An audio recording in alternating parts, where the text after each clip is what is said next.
venue or jurisdiction, it's anchored on Section 2.1 of the rule on the issuance of cyber warrants. And it states that yung court na may jurisdiction is either number one, the province or city where any of the elements of the crime has been committed, or where any of the computer system has been used, or number three, where any damage occurred. That's my first update. My second update is with regard to the updating of Department Order number 161, which created the Task Force on Anti-Illegal Drugs. There was a recommendation from the Prosecutor General that this DO necessitated an amendment or updating because all drug cases end up with a task force. So with the unintended consequence that which resulted in congestion in the task forces. So the changes now would be only drugs with 10 kilos within Metro Manila and 50 kilograms elsewhere will be referred to the task force. Then number two, if the respondent is a public officer or a law enforcement agent. Number three, if there's a foreign national involved, intercepted in airports or seaports. And then number four, if there is select grave crimes or acts like clandestine laboratories and obstruction of drug case. So only in those instances will the task force on anti-illegal drugs will exercise jurisdiction.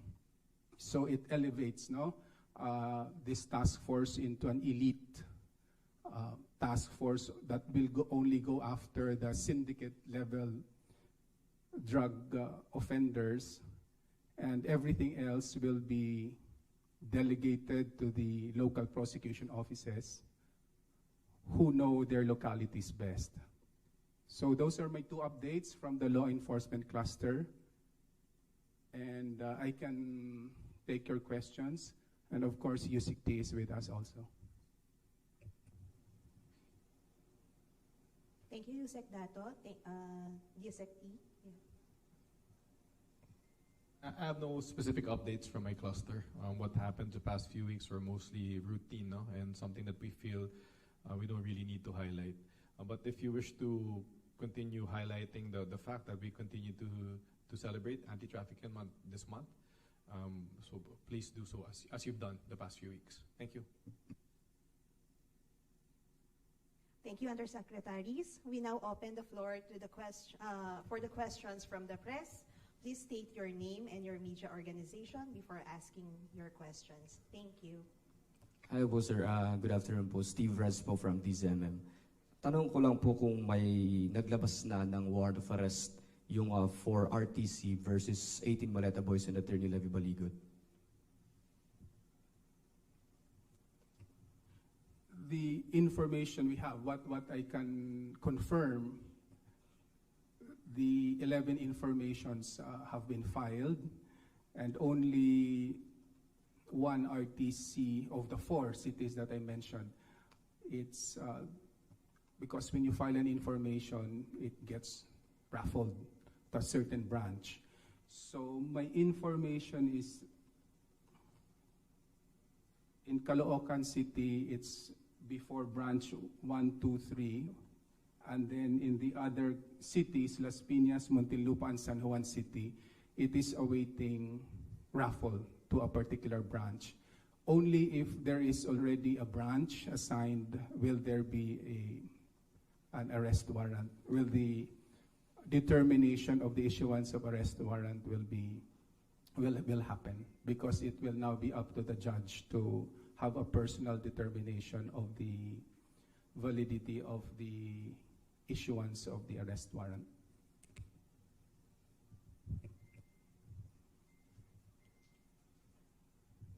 Hans? Good afternoon, Adrian Ayalin po, ABS-CBN. Follow-up lang po, may post po si Attorney Balikod na parang minamadali yung pagkakaroon ng arrest warrant. Ano pong response po ninyo?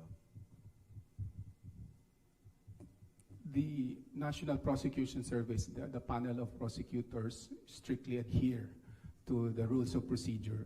So any suspicion of deviation from the rules of procedure, any question are welcome. But if you check the record and then the evidence that support the charges, I am very confident that those. I'm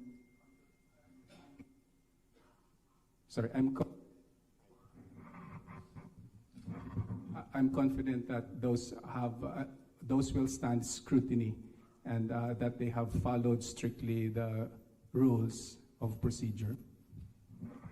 At kung maaari lang magdagdag, no? Sa punto na to, labas na sa kamay namin ang paglabas ng warrant of arrest. Ang mga korte na mismo ang may pasya kung ilalabas nila yung warrant of arrest. Tulad ng sabi ni Yusek Dato, may personal assessment, no? Yun mga huwes kung may probable cause para ilabas yung warrant of arrest.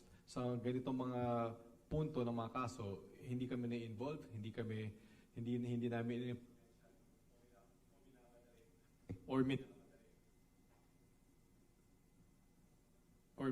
or minamadali ang mga huwes na gawin na kanilang tungkulin. Yun lang.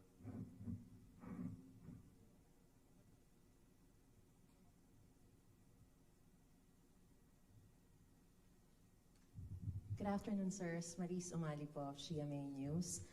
On another topic, pwede po ba kayo magtanong tungkol dun sa latest progress lang po sa investigation with regards to the explosion that happened dito po sa may DOJ on the day of the son of the president?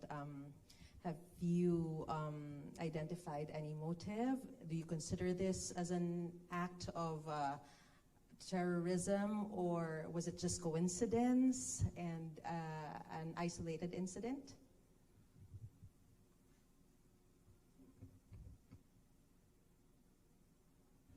The cause of the explosion and then the nature of the explosion are still under investigation. What we can assure you is that the whole DOJ compound is secured, remains to be secured. And immediately after the day, within 24 hours, the Philippine National Police have scoured the area and made sure that it remains safe and secured for everyone. Do you still intend to file cases? Because if I'm not mistaken, meron din pong insidente sa Senate. So parang lumalabas na it was intentional. We will go where the investigation will lead us, with the evidence from the investigation. But whether there's a connection or for whatever purpose the act was done, then we don't know yet. But what we can assure you is that the department will continue to do its work without fear of any interruption or influence from incidents like this. Yusek, let me take this opportunity also to ask na rin regarding the Pax Silica issue, because there are, of course, a lot of groups raising their concerns about transparency and the possible displacement of communities. So, ano po ba ang isinasagawang pagre-review ng Department of Justice when it comes to the legal agreements involving the Pax Silica initiative? At this point, Pax Silica is mostly an economic or trade concern. Right now, we are the lead for that would be other agencies like DTI, NEDA. But obviously, considering the magnitude of this project, this endeavor, DOJ will play a role when the time comes to look into the agreements as well as the legality of the entire process. If it does get to that point, we'll be ready. Because if ever, will there be any constitutional or legal issues that the department should be monitoring by now? At this point, we'll wait and see. We'll wait and see when the matter is referred to us. But if that does happen, when that does happen, we'll be ready to look into the legal and constitutional angles of this endeavor. Thank you, sirs.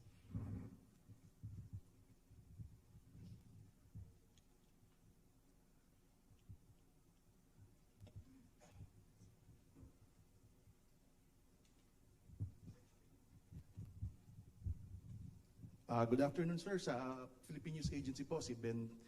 Sir, ano lang to, just a little background lang. No? This week kasi, a former senior official of the DOJ died, and he's presently in Lipa, so no need to mention his name. Pero one of the things that marred his reputation was this really big case in the late 2000s, the Alabang Boys case.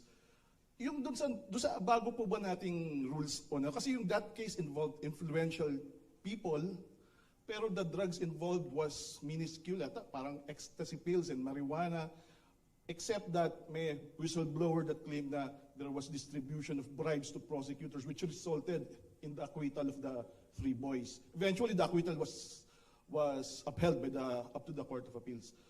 Sir, doon sa bago ba nating rules sa criminal cases on drug cases, pasok ba to or what? Kasi technically, hindi siya pasok dahil hindi siya foreigners. Originally, hindi naman kasama yung mga prosecutors sa respondents. Pangatlo, hindi naman malaki yung drugs involved. Thank you for your question. It is, I feel, no, it's quite unbecoming if we make a comment, no, especially with the passing of a highly respected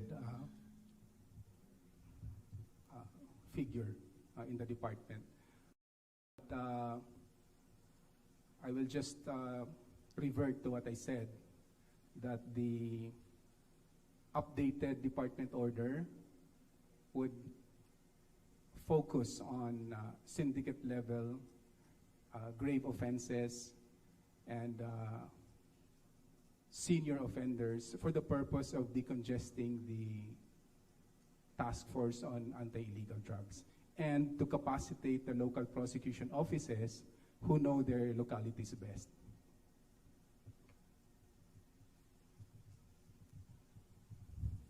Good afternoon po, Alvin Murcia, Daily Tribune. Tanong ko lang po, bakit hiwa-hiwalay po yung pagpapile ng kaso dun sa Maleta Boys? Ba't hindi na lang isang trial court? Yung paghahain po ng kaso ay depende naman po sa naayon po sa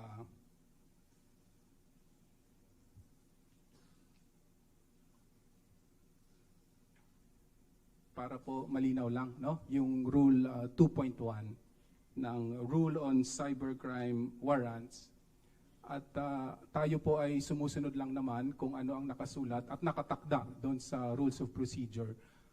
Kaya po nang nabanggit ko kanina, meron pong 3 paraan or way, no, kung saan paano natin malaman yung korte na may jurisdiction. At ito po ay una, kung saan yung province or city, kung saan isa sa mga elemento ng krimen ay nangyari. Pangalawa, kung saan part of the computer system that was used is located, and number 3, where the damage occurred. So naayon naman po yung paghahain ng informations, naayon naman po sa Rule 2.1 on the rule on cybercrime warrants. Joel San Juan, sir, from Business Mirror. Sir, paano natin i-reconcile, sir, yung parang contradicting treatment when it comes dun sa 18 former soldiers, considering that the ombudsman is using yung affidavits ng 8 of the 18 soldiers as basis for filing of cases against former Speaker Martin Romualdez. While here at DOJ, we're filing cyber libel and perjury charges against them. So parang may contradiction.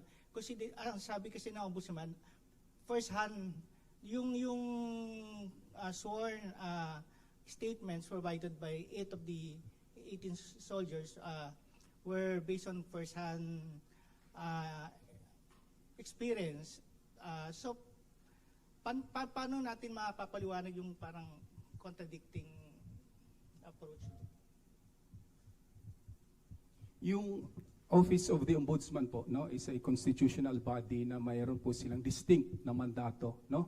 At mayroon silang kapangyarihan at authority to determine, no, and to investigate cases or complaints and crimes, no? So we absolutely respect the mandate of the Ombudsman to initiate and conclude any investigation on anyone, on any case. Yung Department of Justice naman po, may sarili din naman pong mandato at meron pong kapangyarihan to investigate cases and complaints according to its own assessment and determination of the evidence submitted before it. Wala pong seeming conflict sa dalawang opisina. Kung maaari lang magdagdag, yung tinutukan ng mga kaso dito sa DOJ, yung joint affidavit ng 18 Maleta Boys, no? Yun ang tinignan natin. Yung ginamit ng mga ombudsman, yung mga hiniling ng ombudsman na individual affidavits na nakatukoy sa particular na mga respondent at para din sa mga particular na mga Maleta Boy. So, you know, walang inconsistency doon, ano? Kasi kung alam naman natin yung laman ng joint affidavit, napakadaming dinawit doon, napakadaming sinabi. At lumabas tuloy sa mga pagsusurvey pagkatapos sa Senado o kung saan man na napakadaming mga inconsistencies or pwede natin sabihin kasinungalingan. So doon talaga nakatoka ang DOJ, no? Doon sa joint affidavit ng 18 Maleta Boys. Thank you, sir. Sir, in relation din to, yung wala bang recourse ang company Attorney Baligod para ma-consolidate yung mga cases that were filed scattered dito sa mga korte?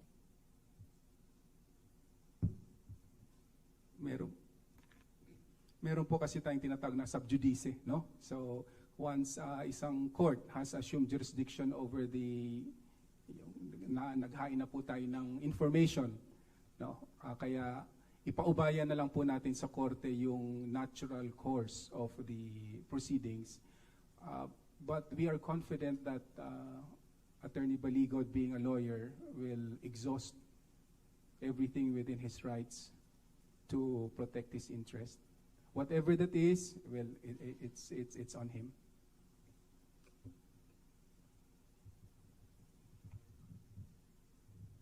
Are there any other questions?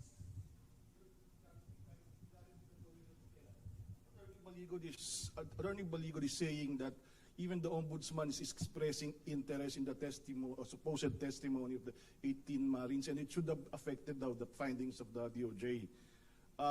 Paano, sir, natin i-reconcile na the Ombudsman is interested in the papers submitted by the 18 Marines, so-called Marines, and at the same time, we are charging them for libel and perjury?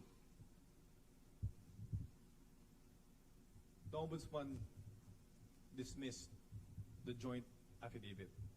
Yung Ombudsman mismo nagsabi na walang bisa yung dokumento na yon at kailangan ng panibagong dokumento, individual na affidavit na particular sa mga particular na respondent, bagay consider ng Ombudsman. So yun ang dahilan, no? Kasi kami dito sa DOJ, nakatoka kami doon sa joint affidavit ng 18 Maleta Boys na napakadaming dinawit at madaming mga lumabas na inconsistencies pagkatapos.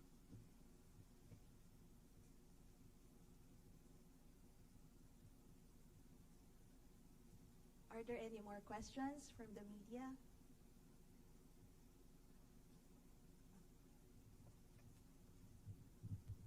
Hi po, Kathleen De Villa of Philippine Daily Inquirer. As si Attorney Baligod po is saying na hindi daw sila nabigyan ng chance to file a motion for reconsideration after na-release yung resolution. So your comment on that. Thank you.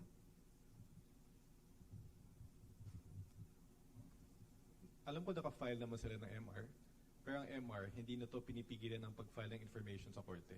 Yun naman talagang patakaban dito sa DOJ sa lahat ng mga kaso na biniresolve namin, at kung may pasya na nasampahan ng kaso yun respondent sa korte, tumutuloy yun kahit na may MR.